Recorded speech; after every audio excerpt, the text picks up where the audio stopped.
Nagaaniif jaalalli lafa jirtanitti hunduma keessaniif haa baay'atu. Akkam jirtu daawwattoota Kiristiyaan Miidiyaa. Odeessa wayitaawaa yeroo kanaaf isiniif qindeeffannee isiniif qabannee dhiyaanneerra. Hamma xumura qophii keenyaatti nu wajjin turaan affeerraa keenya. Daawwattoota keenya qophii keenya galgala kanaatiin sagantaan dargaggoo gaarii kan bara 2014 guyyaa muraasaan dura jalqabameetu jira. Maal fakkaata kan jedhu eenyu saganticha irratti argame baniinsa isaa kan jedhu odeeffannoo bal'aa kan isin biraan geenyu ni ta'a. Ittaan suudhaan immoo daawwattoota keenya barataa Yuunivarsiitii Finfinneetti baratee xumuree fi guyyaa eebba isaatii taatee ittiin haadha isaa yaaddatee fi baay'ee waan garaa namaa booressu raawwate tokko kan isin biraan geenyu ni ta'a. Odeessa keenya sadaffaa irratti immoo daawwattoota keenya gara Bishooftuutti imaluudhaan waldaa ifa fayyinaa fi ergamaa Geetaahun Imroo wajjin waan wal qabatan waan isin biraan geenyu ni qabaanna. Ergaa baga gammaddanii kan isaaniin jennus ni qabaanna jechuudha. Odeessa keenya itti aanuun immoo kan birootiin daawwattoota keenya barattoonni Yuunivarsiitii Wallaggaa Naqamtee irraa eebbifaman guyyaa eebba isaanii taatee ajaa'ibsiisaa agarsiisaniitu jiru. Maal godhan kan jedhu isin biraan kan geenyu ni ta'a. Ittaan suudhaan immoo daawwattoota keenya faarfataa saamiin amantootaa fi waldaa kiristiyaanaa dhiifama gaafateetu jira. Ifaan ifatti viidiyoodhaanas ba'e jechuudha. Kana wajjin wal qabsiisee namni Waaqayyoo Aganyoo Yidagii fi Saamii Abbabee akkasuma haadha warraasaa wajjin ta'uudhaan akkaawuntii baankii tokko bananiitu jiru. Maaliif banan kan jedhullee odeeffannoo bal'aa isin biraan geenya. Kana malee daawwattoota keenya taphattuu kubbaa miilaa Itoophiyaa sarara fuunduraa kan taate si'a hedduu Yesuusin labsaa kan turte tibbana Yuunivarsiitii Finfinnee irraa barumsa isheetiin eebbifamteetu jirti. Shamarree gootaa Yesuusin labsitu kanallee isin biraan ni geenya.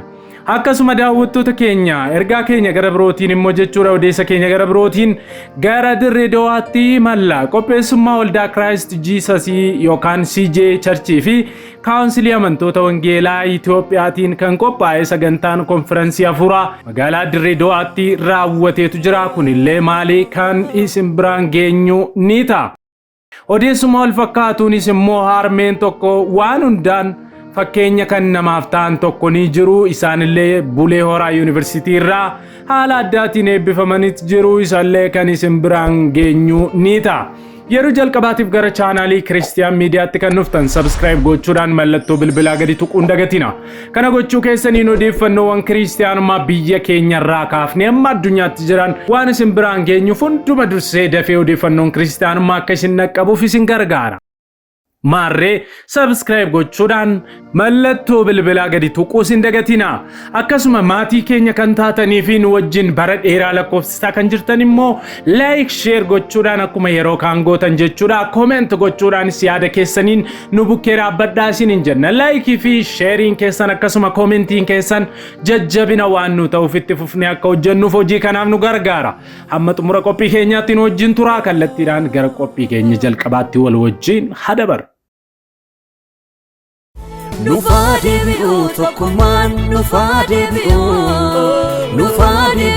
jaalalli nufade bi'u tokkummaan nufade bi'u jaalalli nufade bi'u. Video kana like gochuudhaan jalqaba. Sagantaa dargaggoo gaarii bara 2014 guyyaa muraasaan dura jalqabameetu jira. Sagantaa baniinsaa kanarratti raajonni beekamoo fi tajaajiltoonni gurguddoon kanneen akka Bishop Daawit Mollaaleny Balaay Shifarraa, Paaster Tsaadiquu Abdoo fi tajaajiltoonni beekamoon biroollee argamaniitu jiru.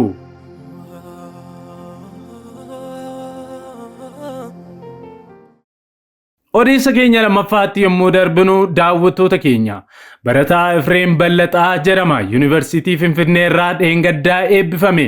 Maatiin isaa Finfinnee naannoo Shiroo Meedaa jedhamu jiraatu.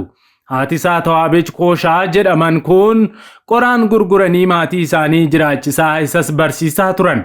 Maarree guyyaa eebba isaa kanatti haadha isaa uffata eebbaa itti uffisee ofii isaatii qoraan baatee dadhabbii hayyoo isaa agarsiisuudhaan kan eebbifame yoo ta'u kan eebbifame ana miti hayyoodha jechuudhaanis galateeffateetu jira.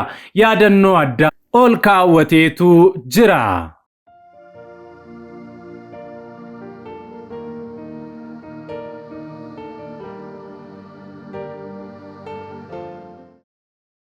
Odeessa keenyatti aanutti yommuu darbinu daawwattoota keenya gara magaalaa Bishooftuutti imalla. Ergaa baga gammaddanii waldaa ifa fayyinaa irraa darbee isinii qoonna. Waldaan ifa fayyinaa magaalaa Bishooftuutti argamtu nama Waaqayyoo ergamaa Geetaawun Immiruutiin bu'uureffamtee fi tajaajilamaa jirtu jechuudha. Lubbuuwwan haaraa 124 barsiisanii cuuphaa bishaanis raawwataniiru.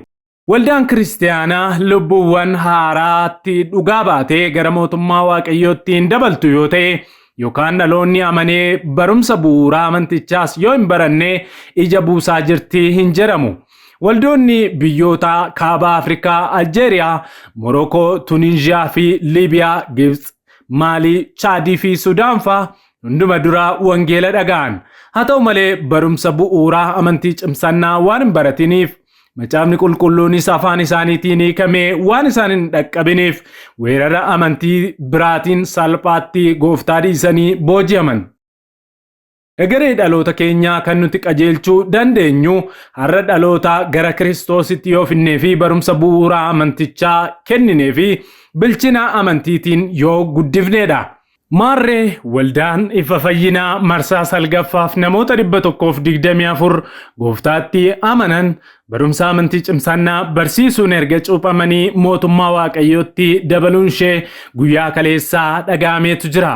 Baga gooftaan isin gargaaree ittiin jenna.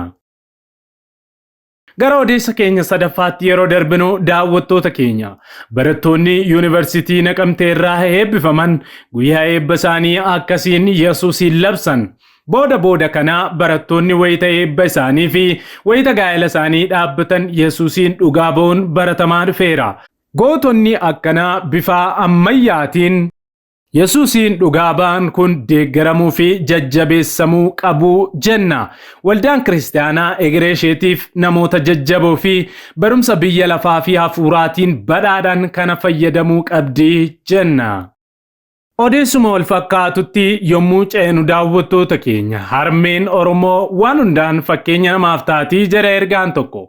Haati Oromoo kun Bulee Horaa Yuunivarsiitii irraa digirii ishee xumurtee guyyaa kaleessaa eebbifamtee jirti. Barumsi umuriidhaan hin daangeffamu. Namni kamiyyuu yoo barate ni hubata. Isa hubateen immoo ni jiraata. Isa jiraate immoo hojiitti hiikee ofiisaarra darbee dhalootas haaressaa hundumti keenya iyyuu haa barannu jenna. Odeessa keenyatti aanutti yeroo darbinu daawwattoota keenya faarfataa saamiin amantootaa fi waldaa kiristaanaa dhiifama gaafate. Kunis gochoota tibba darbee inni taasisuuf akka jiru dhaga'ame ilaalchisee faarfataa saamiin dogoggoruusaa fi yaada garaa geeddarachuusaa ibseetu jira.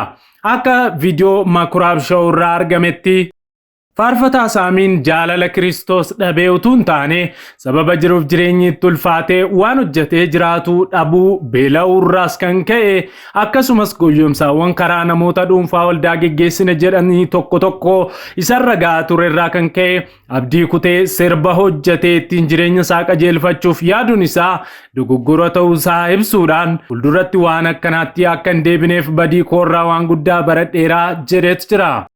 Akkaawuntiin gargaarsaa faarfataa saamii fi banamee maqaa faarfataa Aganyoo Yideg Saamu'eel Abbabee fi maqaa haadha manaa Saamiitiin kan baname yoo ta'u amantoonni bukkee dhaabbachuu akka qabanis himameetu jira. Namoonni isaan bukkee dhaabbachuu barbaadan koomentii irratti yaada keessan yoo nu keessan lakkoofsa isaanii isinii keenya. Waldaan kiristaanaa kan namoonni balaaleffatanii fi irraa dhiyeessan utuu hin taane kan namoonni itti baqatan lafa abdii ta'uu qabdi jenna. Mee viidiyoo kana daawwannee walitti adeemnu. ገዱነት ኢየሱስ ነው ቃሉን ሰምቶ ላመነ የአእምሮ ረፍት ያጣው ይሰጠዋል ደስታ የሚቆም አይደለም ነዋሪ ነው ዘላለም ያውም ይትረፈረፋል እንደ ጅረት ይፈሳል። ሸክም ለወንድሜ ያላችሁ ፍቅር ባክህን በምን አግኝተን እንርዳው እንዴት እናርግ እያላችሁ ብዙ ፋታ አልነበረኝም በእነዚህ 3 ቀኖች። እኔ ግን ከጓደኞቼ ከሀብትሽ ጋር ሆኜ ከሳሚ ከባለቤቱ ከሰላም ጋር ሆኜ ብዙ ስራዎች እየሰራ ነበር። በተለይ መንፈሳዊው ላይ ነው ያተኮር ነው። እኛ ገንዘብ ምንም ቢሆን የሰውን ህይወት ሊለውጥ እንደማይችል እናውቃለን። የሰውን ህይወት የሚለውጥ እግዚአብሔር አምላካችን ነው። በተለይ ሳሚ እግዚአብሔር አቅም ንስሐ ከገባና ከተጸጸተ በኋላ እና ያ ስራም ከቆመ በኋላ የብዙ ሰዎች ልብ እንደተደሰተ አውቃለሁ። ደግሞ በኮተቤ ሙሉ ወንጌል ያለ መጋቢ ቃላብም ከዚህ በኋላ መንፈሳዊ ነገሩን እንደሚከታተል ቸርችቱም ቃል ገብታልናለች እና በእውነት ትልቅ ነገር ነው ይሄ። በጣም ያስደስታል። እኛ ምን ችለውን ሁሉ ነው። ሳሚም ብሏል። ምን አለ ሳሚ? እኔ ከገንዘብ የበለጠ የሚያስፈልገኝ እግዚአብሔር ነው ብሏል። ከድካሜም በረታው ብሏል እና ዛሬ ደግሞ በጣም ትልቅ ደስታ የምነግራችሁ ትናንትና ባለቤቱ ሰላሜው ከጎኑ አለች። በጣም በእንባ ነው የታረቅነው። በጣም ደስ የሚል የእርቅ ቀን ነበረን። ወደ ባለቤቱ ወደሚወደው ጌታ ወደ ቤተ ክርስቲያን በክብር ተመልሷል። ይሄን ደግሞ በፍሬው የምታዩት ነው ወደፊት እና ብዙ ሰዎች ግን ባክህን እንደው መሰብሰቢያ እንዳይሆን ምናምን አይደለም፣ በፈጽሞ አይደለም። እንደተባለው ያ የተሰራ ዘፈን እንዳይወጣ እሺ ያሉን ሰዎች በጣም አመሰግናቸዋለሁ። አብሩትም የሰራውን ወንድሜን እንደው ያን ነገር ላለመልቀቅ እሺ በማለቱ አመሰግነዋለሁ። ቤተክርስቲያን አንገቷን እንዳትደፋ ነው እኛ የምንታገለው። ሳሚዬ ደግሞ ዛሬ ከውድ ባለቤት ጋር እንኳን አደረሳችሁ። እንኳን አብሮ አደረሰን ይባላል። ሰላምዬ ደህና ነሽ? የኔ ቆንጆ እንዴት ነሽ? በጣም ጥሩ ልጅ ነሽ አንቺ በጣም ጥሩ ልጅ ነሽ። ሳሚዬ ደግሞ እንደገና የእግዚአብሔርን ቤተሰቦች የምታመሰግንበት ቃል አለ? አዎ በጣም በእርግጥ እግዚአብሔር ስለሰራው ነገር ቃላት የሚበቃው አይደለም። ነገር ግን እንዳያችሁት እግዚአብሔር መልካም አድርጎልናል። ከሁሉ በላይ ስለሚበልጠው ስለኛ ህይወት እግዚአብሔር ተጠንቅቆልናል። እናንተንም ቅዱሳንን በተለያየ ቦታ ሆናችሁ በስልክም እየደወላችሁ በተለያየ ማህበራዊ ሚዲያዎች ላይም በጣም ጥሩ ሐሳቦችን እየሰጣችሁ ፍቅራችሁን ይሄን የክርስቶስን ፍቅር አሳይታችሁናል እና እኛም እግዚአብሔር ረድቶን ደግሞ ከሁሉ ደግሞ በላይ የሆነውን የመንፈሳዊ ህይወት መገለጫ የሆነውን ጋብቻችንን እግዚአብሔር እንደገና አድሶት ዛሬ ደግሞ ይቅርታ እርቅ ሆኖ እግዚአብሔር አንድ አድርጎናል። ከሁሉ በላይ እግዚአብሔርን በጣም እናመሰግናለን። እኔም ባለቤቴ እናመሰግናለች እና በመቀጠል ደግሞ እናንተን በእውነት በተለያየ የጸለያችሁልን ቅድም እንደተናገርኩት ያጽናናችሁን ያበረታታችሁንን ሁሉ ፍቅራችሁን ያሳያችሁንን ሁሉ በጣም እናመሰግናለን። ሁላችሁንም ማመስገን ነው የምንፈልገው። ሌላ በእውነት እኔ ልል የምችለው ነገር የለም። ጌታ ይባርክ። እኛም ኃጢአትን የምናበረታታ ሳንሆን ጻድቅ 7 ጊዜ ቢወድቅ እንኳን 7 ጊዜ የሚያነሳው ጌታ አለ ያነሳዋል በሚል አንዳንዶችን ከእሳት ነጥቃችሁ አውጡ ስለሚል እግዚአብሔር ቃል በዚህ መንፈስ ነው የገባነው። ሰላምዬ አንቺስ የምትይው ነገር አለ እናቴ? ያው ሁላችሁንም ይባርካችሁ ማለት ፈልጋለሁ። ስለ ጸለያችሁልን ቤታችን ኑሯችንን እንዳይፈርስ ስለደገፋችሁን በብዙ ደግሞ ስላሰባችሁን ስለጸለያችሁልን ቅዱሳን በሙሉ ስላጽናናችሁን ቤተሰቦች በማቻለን እግዚአብሔር አምላክ ይባርካችሁ ማለት ፈልጋለሁ። አሜን። ሰላምዬ ጌታ ይባርክሽ። በጣም ግሩም ልጅ ነሽ አንቺ። ለብዙ ሰዎች ለብዙ ክርስቲያን ሚስቶች አስተማሪ የምትሆኚ ነሽ። የክርስቶስ ልብ ያለሽ ነሽ እና ወንድማችንን ደግሞ የምታበረችው አንቺ ነሽ። ከዚህ በኋላ መንፈሳዊ ህይወቱን የኮተቤ ሙሉ ወንጌል እንደምትከታተልልን ከፓስተር ቃላብ ጋር ተነጋግረናል፣ ቀጠሮም ወስደናል። ስለዚህ ይሄ የሚቀጥል ነው። ግን እኛ ደግሞ አንዳንድ ሰዎች ሳሚን መርዳት የምትፈልጉ በዚህ አካውንት በዚህ ምናምን የሚሉ አንዳንድ ፌስቡክ ላይ አይተናል። አሁን ግን ትክክለኛዎቹን ሁለት አካውንቶች ይዤላችሁ መጥቻለሁ። Odeessa keenyatti aanuun daawwattoota keenya taphattuu kubbaa miilaa Itoophiyaa sarara fuulduraa kan taatee fi si'a hedduu Yesuusin labsaa kan turte miidiyaa irratti ba'uudhaan Loozaa Abarraa barnoota ishee Yuunivarsiitii Finfinnee irraa eebbifamteetu jirti. Loozaa Abarraa si'a hedduu wayitaa kubbaa miilaa taphattuu akkasumas goolii lakkoofsiftuu taatee agarsiiftuun gooftaa Yesuusin nama labsitudha. Akkasumas guyyaa cidha ishees gooftaa Yesuusin labsaa turteetti. Kana malees karaa televiziyoonaa wayitaa gaaffiif deebiidhaaf dhiyaatutti jechuudha Yesuusin labsaa turuun ishee ni yaadatama. Maarree gootii wangeelaa shamarreen uummata kibbaa keessaa argamte kun wayitaa ammaa jechuudha Yuunivarsiitii Finfinnee irraa barumsa ishee xumurtee eebbifamteetu jirti. Baga gammaddee isheetiin jenna. Odeessa keenya xumuraatiin daawwattoota keenya qopheessummaa waldaa Christ Jesus yookaan CJ Church fi kaawunsilii amantoota wangeelaatiin magaalaa Dirree Dawaatti sagantaan ajaa'ibsiisaan qophaa'ee ture har'a goolabameera. Saganticha irratti lubbuuwwan hedduun akka shawaatti baay'atan gara mootummaa Waaqayyootti dhufaniiru. Fayyinni namoota dhukkubsataniifis ta'eetu jira.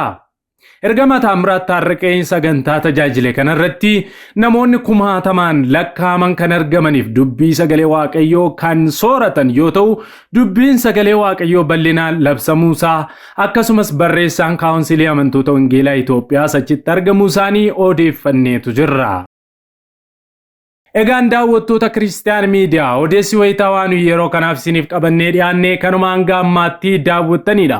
Viidiyoowwanii fi odeeffannoowwan Kiristiyaanaa yeroo hundumaa gabaafnu akka isin naqqabu yoo barbaaddan YouTube keenya subscribe gochuudhaan mallattoo bilbilaa gadi tuquu hin dagatina. Akkasumas odeeffannoowwan Kiristiyaanummaa fi viidiyoowwan hawaasa bira nuuf dhaqqabu jettanii yaaddan yoo qabaattan komentii irratti yaada keessan nuu kaa'aa yookaan kallattiidhaan viidiyoo keessan karaa sooshaal miidiyaa keenya karaa feesbuukii keenya yookaan karaa Instagramii keenya nu qunnamuu ni dandeessu. Waan daawwattaniif ulfaadhaa. Yeroo jalqabaaf yookaan qophii keenya walakkaatti gara chaanaalii keenya kan dhuftan subscribe gochuu hin dagatinaa. Sana booddee mallattoo bilbilaa gadi tuqaa. Sa'aatota muraasa booddee odeeffannoo Kiristiyaanummaatiin amma deebinee wal arginutti turtii gaarii isiniif haa ta'u. Nagaan tura.